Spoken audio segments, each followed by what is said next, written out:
अब आते हैं हम अपने टॉपिक पे। हमने अपनी लास्ट क्लास में क्लोरोफॉर्म के रासायनिक गुणधर्म की बात कर रहे थे। क्लोरोफॉर्म के रासायनिक गुणधर्म की बात कर रहे थे, जिसमें हमने इसकी 6 रिएक्शन पढ़ ली थी। नंबर 1 ऑक्सीकरण, आप उम्मीद है आप लोगों को समझ में भी आई होगी। नंबर 1 ऑक्सीकरण थी। नंबर 2 अपचयन। अपचयन की 2 कंडीशन थी। एक तो था अपचयन Zn प्लस HCl के साथ और एक अपचयन था Zn प्लस H2O के साथ। तो कमेंट्स में बताना कि Zn प्लस HCl जो लेते हैं तो उत्पाद क्या बनता है, जिससे मुझे आइडिया लग जाएगा कि आप पढ़ते हो या नहीं। तो कमेंट्स में इसका आंसर बताना कि अगर क्लोरोफॉर्म का अपचयन Zn प्लस HCl से करते हैं तो उत्पाद क्या बनता है। इसके बाद हमने इसकी तीसरी अभिक्रिया लिखी थी एसीटोन के साथ। नंबर तीसरी अभिक्रिया थी एसीटोन के साथ। नंबर 4 जल अपघटन। नंबर 5 नाइट्रीकरण और नंबर 6 कैलोरीनीकरण। तो ये हमने क्लोरोफॉर्म के रासायनिक गुणधर्म के अंदर हमने ये 6 अभिक्रिया पढ़ ली थी। इसके आगे की अभिक्रिया की हम बात करते हैं।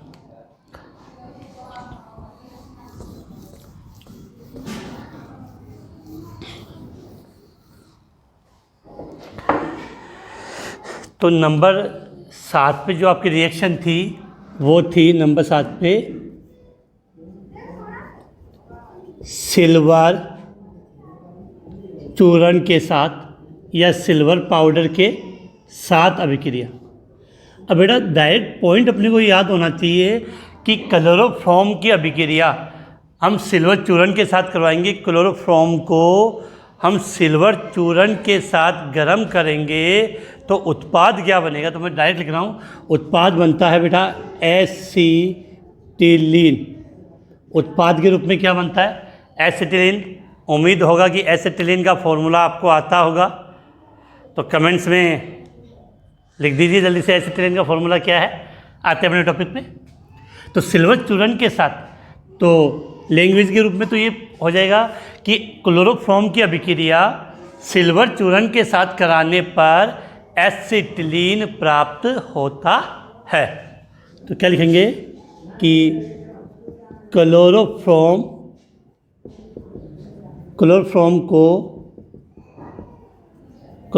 को सिल्वर पर क्या होता है Ag, क्लोरोफॉर्म को सिल्वर चूर्ण के साथ गर्म करने पर एसिटिलीन, फॉर्मूला क्या होता है CH ट्रिपल बॉन्ड CH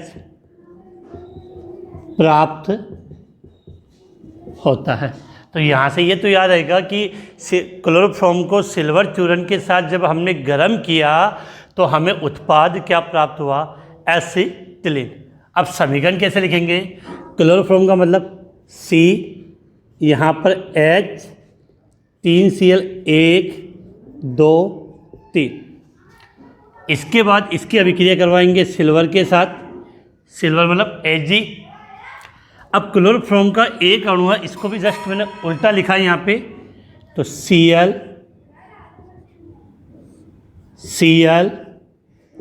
ये क्लोरोफॉर्म के 2 अणु ले लिए। अब आपको पता है कि Ag है वो Cl के साथ क्रिया करके AgCl बनाता है।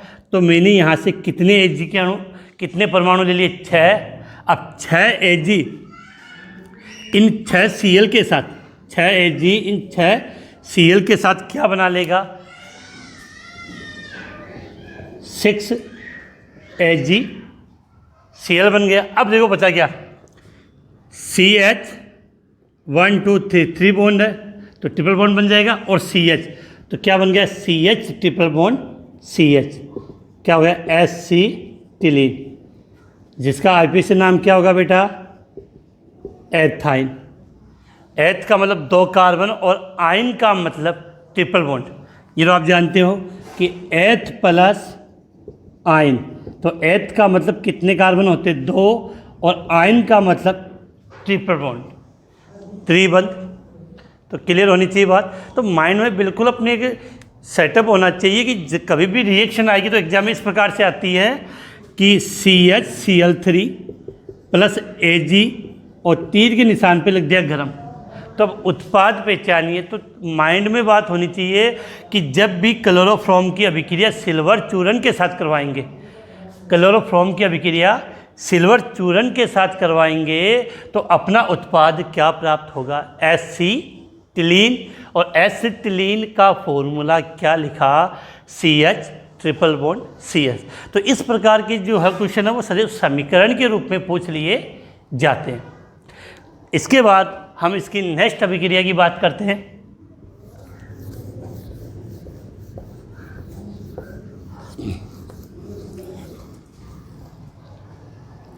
जो नेक्स्ट अभिक्रिया है नंबर 8, बेटा बहुत ज़्यादा इम्पोर्टेंट है, बोर्ड एग्जाम में 1-2 बार आ भी चुकी है।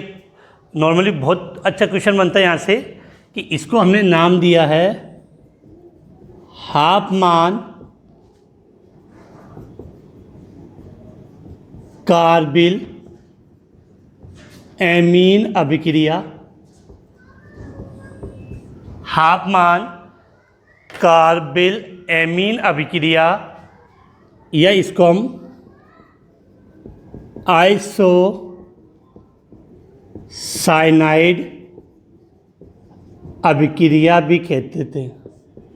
तो याद रहेगा क्या लिखा है, हाफमान कार्बिल एमीन अभिक्रिया या आइसोसाइनाइड अभिक्रिया।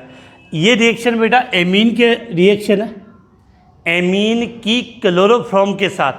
तो एमीन आपके चैप्टर 13 मतलब चैप्टर नंबर 13 के अंदर ये अभिक्रिया वापस से रिपीट होगी। अब हम बात करें इस अभिक्रिया के लिए, तो याद क्या रखना है, इस अभिक्रिया में उत्पाद क्या बनता है, आइसोसाइनाइड। आइसोसाइनाइड को ही हम क्या बोलते हैं, कार्बिल एमीन। तो आराम से याद रहेगा कि इस अभिक्रिया में उत्पाद क्या बनेगा, उत्पाद आइसोसाइनाइड या कार्बिल एमीन। तो अभिक्रिया को हमने नाम दिया है हाफमान कार्बिल एमीन अभिक्रिया या आइसोसाइनाइड अभिक्रिया। अब हम कुछ बात करें इसके बारे में आगे कि इस अभिक्रिया में होता क्या है कि प्राथमिक एमीन क्लोरोफॉर्म तथा एल्कोहलिक KOH के साथ, या प्राथमिक एमीन को क्लोरोफॉर्म तथा एल्कोहलिक KOH के साथ गर्म करने पर प्राथमिक एमीन को किसके साथ गर्म करेंगे, क्लोरोफॉर्म और एल्कोहलिक KOH के साथ गर्म करने पर अरुचिकर गंध युक्त पदार्थ आइसोसाइनाइड प्राप्त होता है। तो यहाँ से इस अभिक्रिया को हाफमान कार्बिल एमीन अभिक्रिया या आइसोसाइनाइड अभिक्रिया कहते हैं। तो इस अभिक्रिया में अभिक्रिया किसकी होगी, प्राथमिक एमीन की, क्लोरोफॉर्म की, और साथ में क्या लेते हैं, एल्कोहलिक KOH। तीनों की जब क्रिया करवाएंगे तो एक पदार्थ बनता है जिसमें अरुचिकर गंध आती है, और वो किसकी पहचान होती है, आइसोसाइनाइड की, साइनाइड की। तो इस अभिक्रिया के द्वारा नॉर्मली हम किस कंपाउंड की पहचान करते हैं? प्राथमिक एमीन की। बेटा एमीन के लिए बता दूं, आर एल्किल NH2 को हम बोलते हैं एमीन। NH2 का मतलब होता है एमीन, तो इसको हम बोलते हैं प्राथमिक एमीन। यहाँ से एक H हटा दिया और दोनों तरफ मैंने R जोड़ दिया। एक H हटा दिया, दोनों तरफ मैंने R जोड़ दिया, तो इसको मैंने नाम दे दिया द्वितीयक एमीन। और एक H और हटा दिया, तो इसको मैंने क्या नाम दिया? तृतीयक एमीन। वैसे ये बातें हम चैप्टर नंबर 13 में डिटेल से पढ़ेंगे। तो याद करना कि जो ये आइसोसाइनाइड अभिक्रिया है वो प्राथमिक एमीन की परीक्षण की अभिक्रिया है। इसके द्वारा हम प्राथमिक एमीन का पता लगा सकते हैं। तो प्राथमिक एमीन का मतलब NH2 है, R का मतलब एल्किल होता ही है। तब अभिक्रिया समझते हैं हम, अभिक्रिया किस प्रकार से होती है। तो इस अभिक्रिया में प्राथमिक एमीन लेते हैं, तो प्राथमिक एमीन के रूप में मैंने लिख दिया RNH2। कितने H? 2। इसके बाद क्लोरोफॉर्म, तो CH, ये क्लोरोफॉर्म हो गया। इसके बाद अभिक्रिया KOH, तो KOH। अब बेटा अभिक्रिया को समझते हैं कि 3K के साथ 3Cl बाहर चलेंगे। 3KCl बाहर हो गया, 3K के साथ 3Cl, तो क्या हुआ? -3KCl बाहर चले गए। अब देखो यहाँ पर गौर से कि OH OH OH 3 OH है, अगर इनको 3 H मिल जाए तो 3 जल के अणु बनेंगे। कितने OH है बेटा? 3 है। और 3 OH के साथ अगर 3 H जुड़ गए तो 3 जल के अणु बनेंगे। तो अब देखो गौर से, यहाँ से तो 3 OH आए, एक H यहाँ से लिया और 2 H यहाँ से लिया। बिल्कुल समझ में आ रहा होगा कि एक OH, दूसरा OH, तीसरा OH, तो 3 OH के साथ एक H और 2 H, कुल 3 H हो गए। तो 3 OH के साथ 3 H जुड़ गए, तो सीधी सी बात है कि -3H2 बाहर निकल गया। अब देखो बना गया RNC, RNC। तो RNC, NC आइसोसाइनाइड, तो नाम क्या हुआ इसका? Alkyl isocyanide. आप सब जानते हो CN को हम क्या बोलते हैं? साइनाइड। जब C बंद बना रहा है तो नाम दिया साइनाइड, उल्टा लिख दिया। जब N बंद बनाए तब नाम क्या होता है? आइसोसाइनाइड। तो अभिक्रिया इंपॉर्टेंट है, चैप्टर नंबर 13 में पढ़ेंगे और यहाँ हमने पढ़ ली है। फिर से रिपीट कर लूँ एक बार सिंपल सी तरीके से, कोई हार्ड इतनी नहीं कि इजीली हम आ जाती है समझ में। हाफमान कार्बिल एमीन अभिक्रिया, जिसका दूसरा नाम क्या बोलते हैं? आइसोसाइनाइड अभिक्रिया। तो इस अभिक्रिया में आइसोसाइनाइड का निर्माण होता है। तो हमने क्या कहा है कि प्राथमिक एमीन को हम क्लोरोफॉर्म और KOH के साथ गर्म करेंगे तो अरुचिकर गंध युक्त पदार्थ आइसोसाइनाइड बनता है। तो अरुचिकर गंध से हमें पता चल जाता है कि आइसोसाइनाइड का निर्माण हुआ है। और इससे ये सिद्ध होता है कि इस अभिक्रिया में आपने क्या लिया है, क्योंकि ये अभिक्रिया है वो केवल प्राथमिक एमीन देता है। RNH2, RNHR और RNR और R, ये प्राथमिक एमीन। द्वितीयक और तृतीयक एमीन है, ये अभिक्रिया नहीं देते हैं। द्वितीयक, सेकेंडरी और टर्सरी एमीन ये अभिक्रिया नहीं देते। इस कारण से इस अभिक्रिया के द्वारा प्राथमिक एमीन की पहचान हो जाती है। अब आपको बताया कि R के स्थान पे आप मेथिल ले सकते हो, एथिल ले सकते हो, फेनिल C6H5 ले सकते हो। तो एक एग्जाम्पल समझ लेते हैं हम इसका।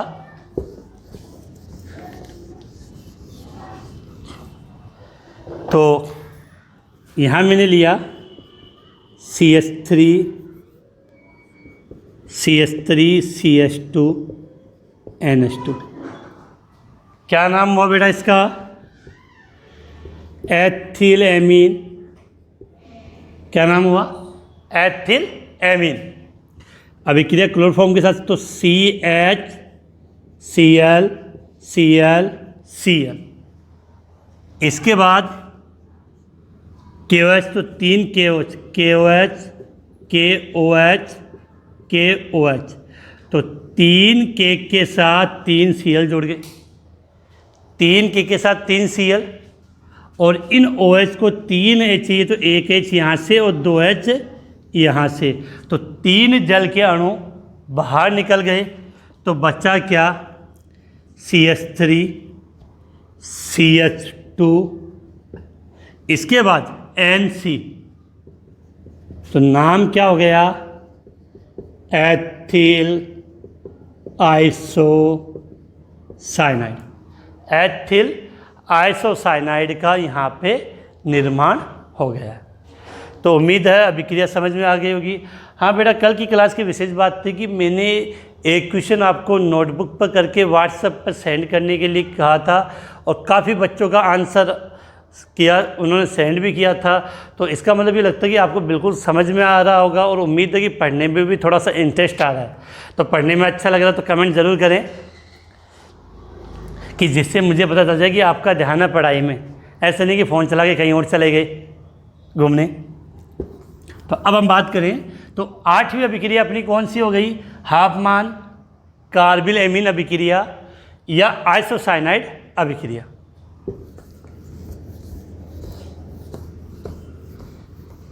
जो बेटा एक सीधी सी बात है कि ऑनलाइन पढ़ाई में, क्योंकि अपनी कोविड-19 के कारण स्कूलें बंद है, तो जब तक अपनी स्कूलें नहीं खुलती है तब तक अपनी पढ़ाई का एकमात्र साधन ये ऑनलाइन है।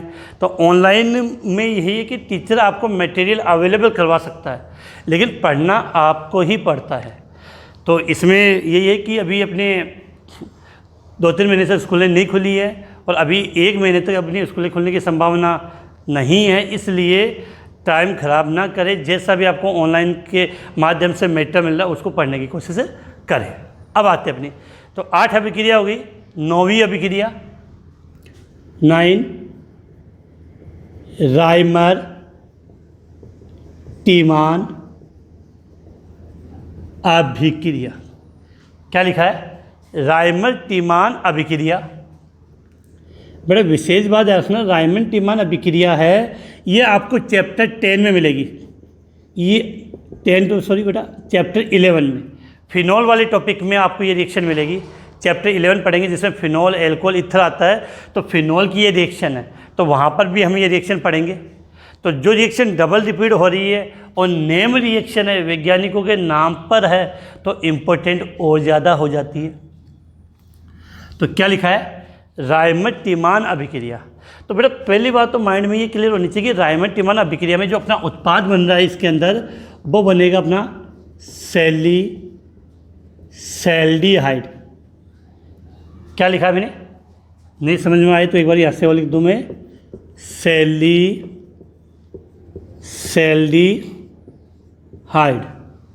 क्या लिखा है? सैल्डिहाइड। अब सैल्डिहाइड क्या होता है वो पहले सीख लेते हैं, जिससे अभिक्रिया इजीली समझ में आ जाएगी। सैल्डिहाइड कि बेटा ये मैंने बनाए बेंजीन वाले, सब समझ गए? बेंजीन वाले के ऊपर आपने क्या जोड़ दिया? OH। बेंजीन वाले के ऊपर आपने क्या ऐड कर दिया? OH।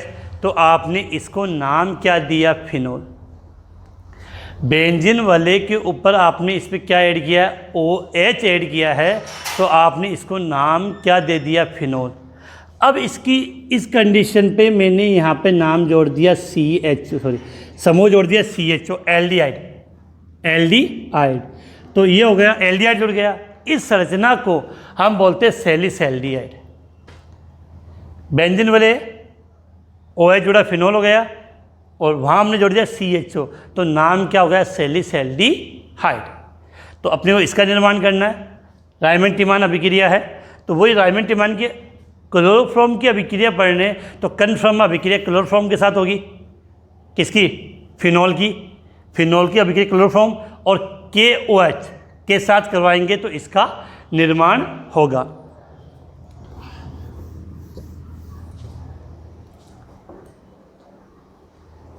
अब देखो इधर बात करें क्या होता है। फिनोल क्लोरोफॉर्म तथा एल्कोहली KOH के साथ क्रिया करके फिनोल क्लोरोफॉर्म तथा एल्कोहलिक KOH के साथ क्रिया करके सैल्डिहाइड बनाता है। तो उम्मीद है तो रायमंड टिमान अभिक्रिया बना क्या, सैल्डिहाइड कि फिनोल क्लोरोफॉर्म तथा एल्कोहलिक KOH के साथ क्रिया करके सैल्डिहाइड बनाता है। अब देखो इधर फिनोल का मतलब क्या होता है बेटा, बेंजीन वाले के ऊपर OH, क्या लिखा है, बेंजीन वाले के ऊपर OH जुड़ा है। अब इसकी अभिक्रिया हम करवाएंगे किससे बेटा, क्लोरोफॉर्म से। तो क्लोरोफॉर्म मतलब CH कितने Cl बेटा, 1 2 और 3, तो CH Cl3 लिख दिया। अब अभिक्रिया किससे हो रही है, एल्कोहलिक KOH, तो KOH भी कितने लेंगे बेटा, 3 1 2 3 1 2 3। तो अब बेटा सिंपल सी बात है कि यहाँ से 3 K के साथ 3 Cl बाहर निकाल दिए मैंने। सिंपल सी रिएक्शन समझने, हमें उत्पाद क्या बनाना, सैल्डिहाइड पहले माइंड में फिक्स अपने कि जिससे अपने को रिएक्शन इजीली याद हो जाए। तो 3 K के साथ 3 Cl निकल गए। अब देखो यहाँ पे कि हमें पता है उस एल्डिहाइड को हमने यहाँ जोड़ा था। अब आपको पता होगा कि बेंजीन वाले है ये, इसके प्रत्येक कार्बन पे, ये जो कार्बन है यहाँ पर प्रत्येक कार्बन पे एक H होता है। अगर आपको आवश्यकता है तो आप उसको प्रदर्शित कर दो, नहीं तो मत करो। अब जैसे यहाँ से OH जुड़ा, इस कंडीशन में मैंने OH जोड़ा तो यहाँ वाला H बाहर निकल गया और यहाँ मैंने OH जोड़ दिया।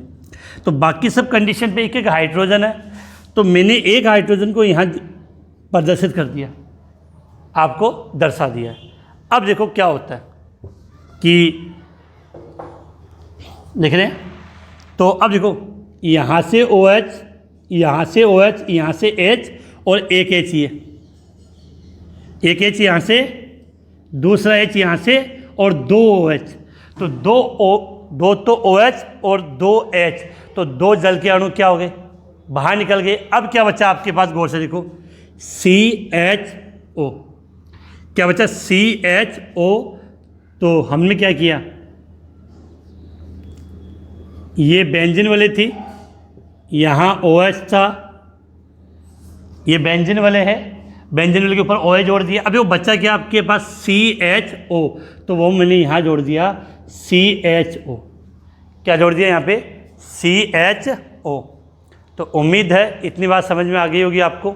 अब देखो हम आगे बात करें तो बाहर क्या निकल गया, 3 KCl और 2H2, और कंपाउंड का नाम क्या हुआ, सैल्डिहाइड।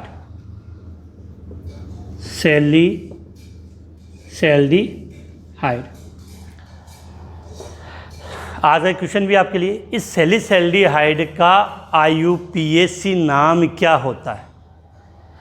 क्वेश्चन आज के लिए आपके लिए, सैल्डिहाइड का IUPAC नाम क्या होता है, कमेंट्स में बता देना, क्लास एंड हो जब तक। कब समझ में आ गई, फिर से एक बार रिपीट कर लेता हूँ। टफ रिएक्शन है बेटा, ये नेम रिएक्शन बहुत बार पूछी गई है, तो याद करनी पड़ेगी। रायमंड टिमान अभिक्रिया क्या बना दिया मैंने, सैल्डिहाइड। अभिक्रिया किसके मध्य हुई, तो याद करना है, फिनोल क्लोरोफॉर्म और KOH। फिनोल का मतलब बेंजीन वाले के ऊपर OH, क्लोरोफॉर्म तो याद हो चुका है सबको, CH Cl3। इसके बाद CH Cl3 और क्रिया हम किससे करवा रहे हैं? एल्कोहलिक KOH के साथ। क्रिया हम किसके साथ करवा रहे हैं? एल्कोहलिक KOH के साथ। तो 3K के साथ 3K के साथ 3 Cl, तो 3KCl क्या हो गए? बाहर चले गए। अब देखो OH मैंने 2 लिए, तो 2 OH के साथ एक H यहाँ से लिया और एक H यहाँ से लिया, तो 2H2 बाहर चला गया। अब बच्चा क्या? CHO,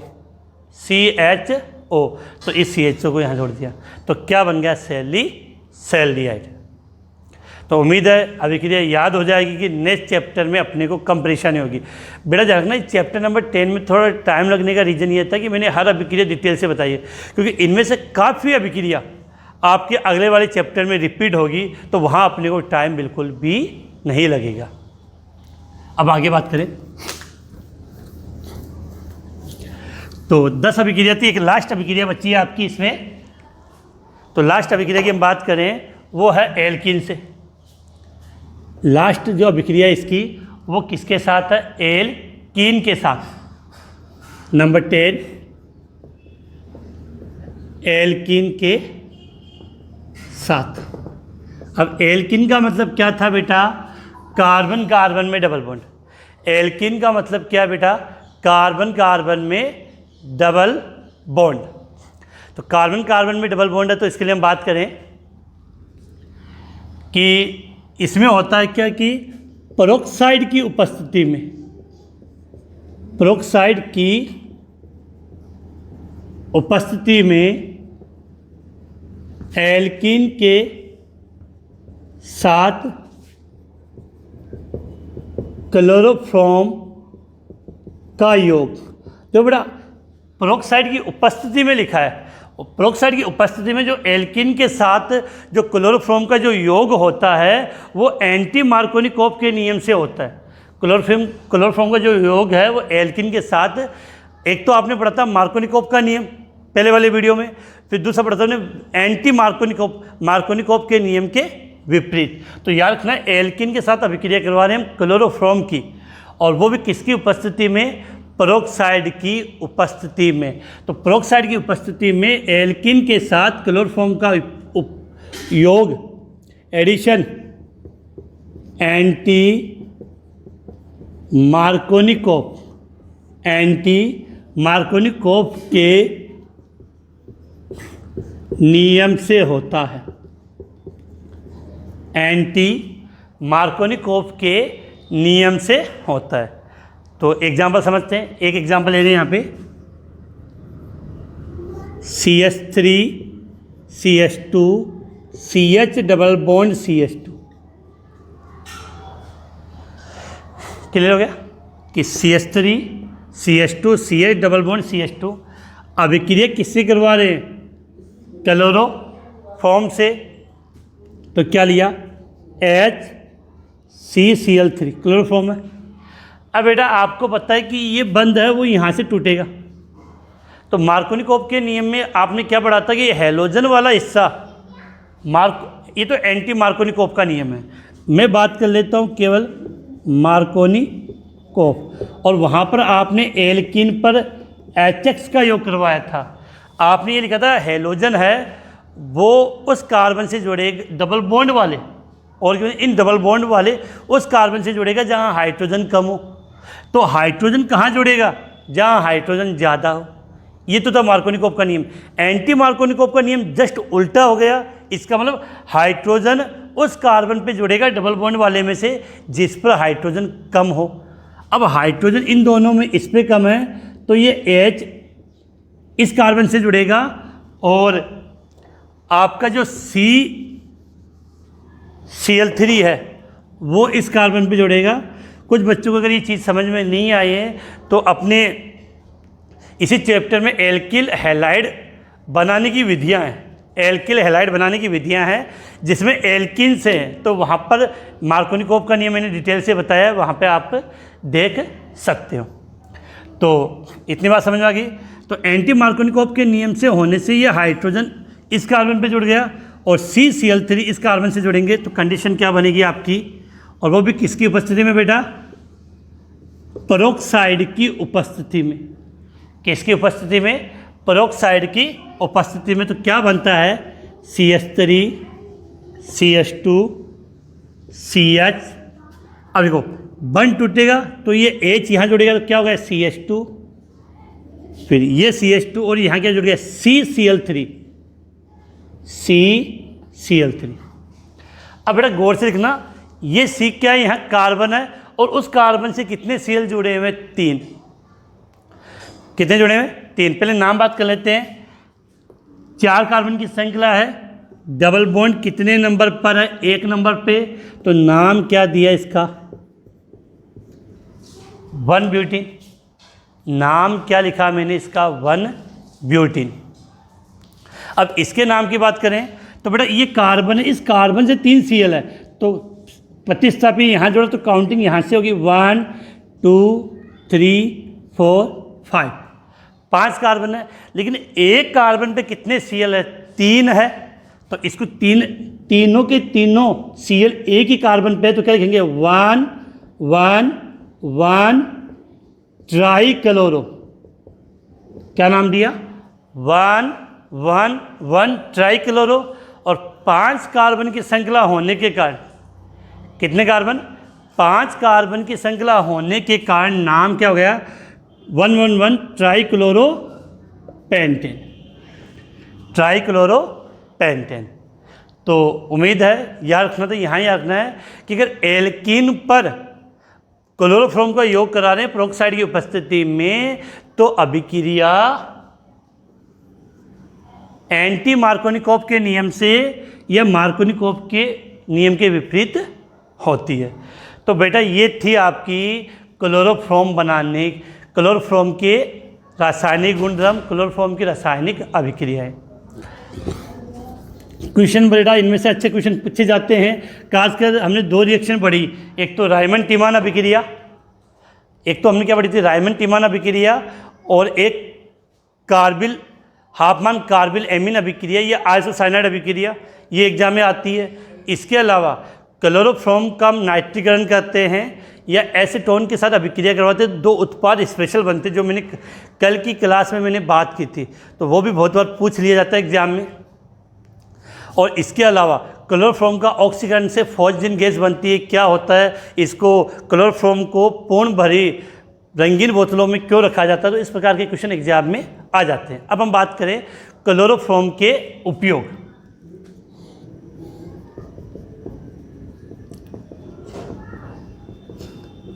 क्लोरोफॉर्म के उपयोग, एप्लीकेशन ऑफ क्लोरोफॉर्म, कि क्लोरोफॉर्म के उपयोग हम किन चीज़ों में प्रयोग कर सकते हैं। तो बेटा बात करें क्लोरोफॉर्म के उपयोग में, नंबर 1 तो आपने क्या पढ़ा था, निषेचक के रूप में बेहोश करने।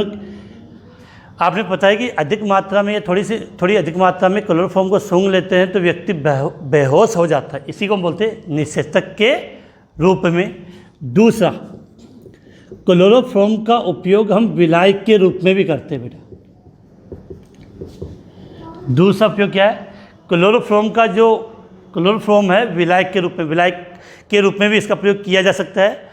नंबर 3, जितने भी केमिकल पढ़ते हैं, आप लोगों ने एक 10th क्लास में एक नाम पढ़ा हुआ या सुनी होगी, प्रयोगशाला में अभिकर्मक के रूप में, प्रयोगशाला में अभिकर्मक के रूप में। नंबर 4 तो वो इम्पोर्टेंट है, ये जो हमने कल लिखा था, क्लोरेटोन तथा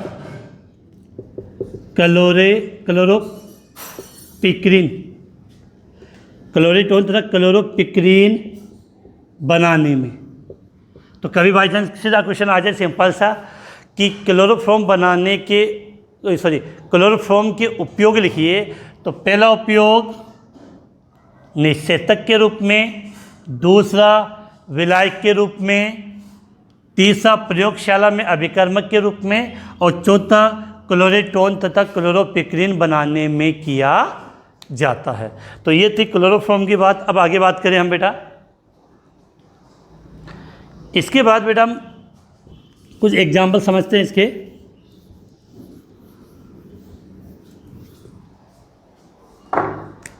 कि बात करें अपने रिएक्शन आती कैसे है उसको मैं समझा दूं आपको। जैसे इस प्रकार से अपने को रिएक्शन याद होनी चाहिए, CH3, सॉरी ये तो आई का मतलब आइडोफ्रॉम, जो अपना अगला टॉपिक आएगा, जस्ट इसके बाद जो टॉपिक आएगा वो हम क्लोरोफॉर्म के बाद आइडोफ्रॉम पढ़ेंगे। आयोडोफ्रॉम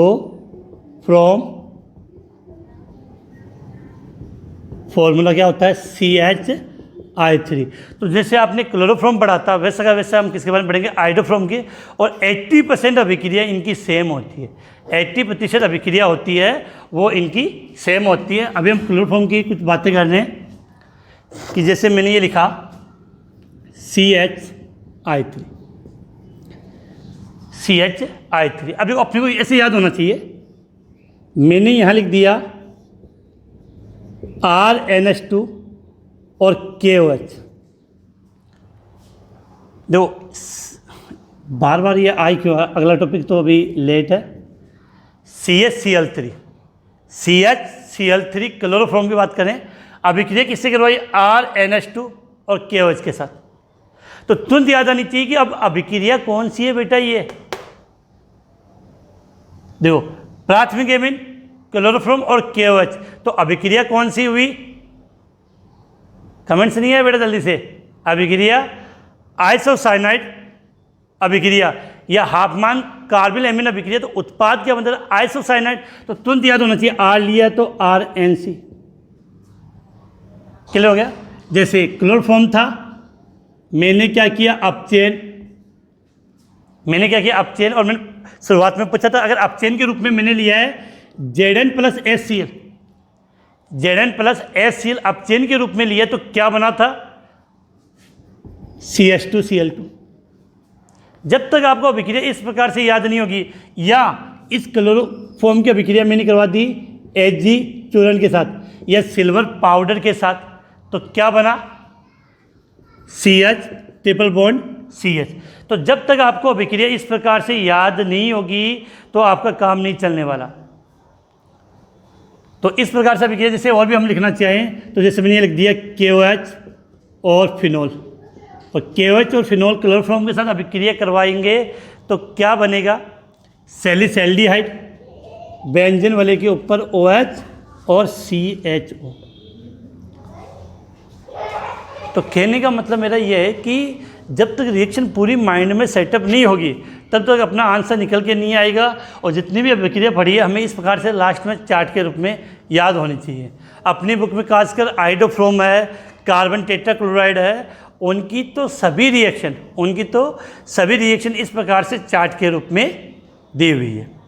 तो अपना क्लोरोफॉर्म समाप्त हो गया है। क्लोरोफॉर्म समाप्त होने के बाद हम बात करेंगे आइडोफ्रॉम की। तो बेटा वो टॉपिक हम कल पढ़ेंगे। कंटिन्यू क्लास का टाइमिंग अपना यही रहेगा।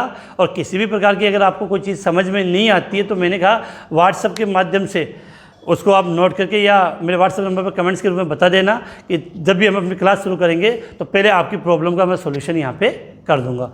तो इसके साथ मैं क्लास समाप्त कर रहा हूँ आज की।